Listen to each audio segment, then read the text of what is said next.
Hi everyone, this is Deepthi for crafTangles. Today I would like to show you how to make your own glitter paper with Glimmer Paste from crafTangles. This Glimmer Paste comes in a sealed cute jar like this. The consistency of this Glimmer Paste is not too thick or thin, but it's perfect for applying on the projects. There are 20 colors available in the market. I got gold dust, red garnet and denim blue in my DT kit. When I work on the projects like this, I always protect my work surface with craft mat to avoid ruining of my work surface. I'm using these two kinds of spatulas for the easy application of Glimmer Paste over the cardstock.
I sped up the drying process with a heat gun.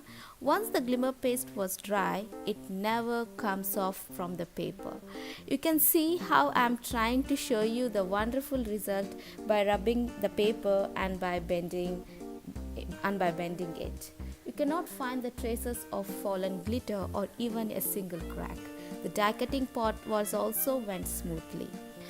And I think this is the best product for making your own glitter paper. And that's all for today. I hope you liked my project. If you have any questions, kindly leave me a comment below. Thank you so much for watching. Take care and I'll see you next time.